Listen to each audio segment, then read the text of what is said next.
महाभारत का युद्ध 18 दिनों तक चला था। इस युद्ध में जब कौरवों की सेना पांडवों की सेना पर भारी पड़ने लगी तो पांडवों को हार जाने का डर सताने लगा, क्योंकि भीष्म पितामह पांडवों की सेना पर लगातार भारी पड़ते जा रहे थे। श्री कृष्ण के मन में तब एक युक्ति आई और उन्होंने भीष्म पितामह को परास्त करने के लिए शिखंडी का सहारा लिया। आखिर कौन था शिखंडी और क्यों युद्ध में स्वयं भगवान श्री कृष्ण को भीष्म पितामह का वध करने के लिए उसे ढाल बनाकर युद्ध में उतरना पड़ा? चलिए आज के वीडियो में जानते हैं शिखंडी की पूरी कहानी। दोस्तों, शिखंडी महाभारत में सबसे रहस्यमयी पात्रों में से एक था। वो अपने पिछले जन्म में स्त्री था, उसने अगले जन्म में भी स्त्री के रूप में जन्म लिया था। तो फिर ऐसा क्या हुआ कि वो पुरुष बन गया? एक बार भीष्म पितामह ने शिखंडी के बारे में दुर्योधन को बताया था कि जिस समय हस्तिनापुर के राजा उनके छोटे भाई विचित्रवीर्य थे, उस समय उनके विवाह के लिए काशीराज की 3 पुत्रियों को जबरन हर लाए थे। ये तीनों बहनें अम्बा, अंबिका और अम्बालिका थी। लेकिन जब भीष्म को यह पता चला कि अम्बा राजा सालों को प्यार करती है, तब उन्होंने अम्बा को पूरे सम्मान के साथ राजा साल्व के पास भेज दिया। क्योंकि अम्बा का हरण हो चुका था, इसलिए राजा साल्व ने अम्बा को अपनाने से इनकार कर दिया। इससे अम्बा बहुत अपमानित हुई और उसने भीष्म से बदला लेने की ठान ली। जब अम्बा की स्थिति के बारे में राजर्षि होत्रावाहन को पता चला तो उन्होंने अम्बा को भगवान परशुराम जी से मिलने के लिए कहा। अम्बा ने अपने साथ हुई पूरी घटना भगवान परशुराम को बताई।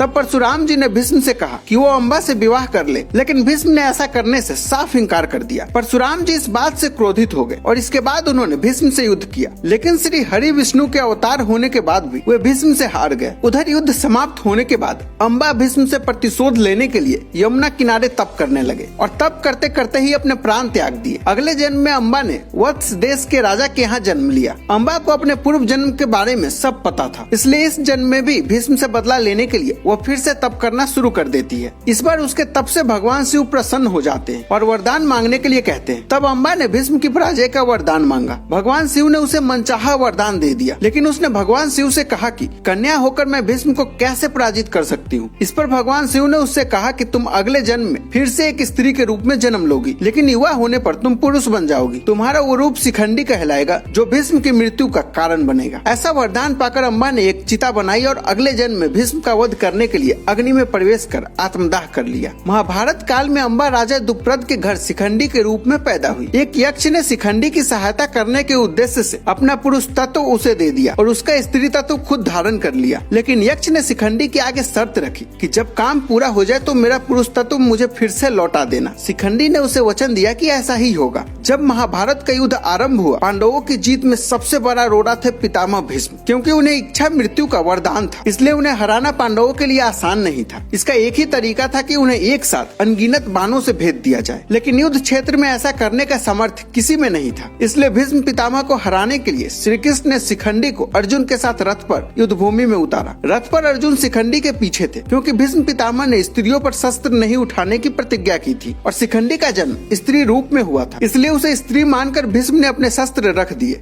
तब श्री कृष्ण के कहने पर अर्जुन ने शिखंडी को ढाल बनाकर भीष्म पितामह पर तीरों की बौछार कर दी और भीष्म को पराजित कर दिया। अर्जुन के बाणों से छलने भीष्म पितामह बाणों की शैया पर आ गए। तो दोस्तों, इस तरह से शिखंडी का प्रतिशोध पूरा हुआ। फिलहाल इस वीडियो में इतना ही। मिलते हैं अगले वीडियो में एक नई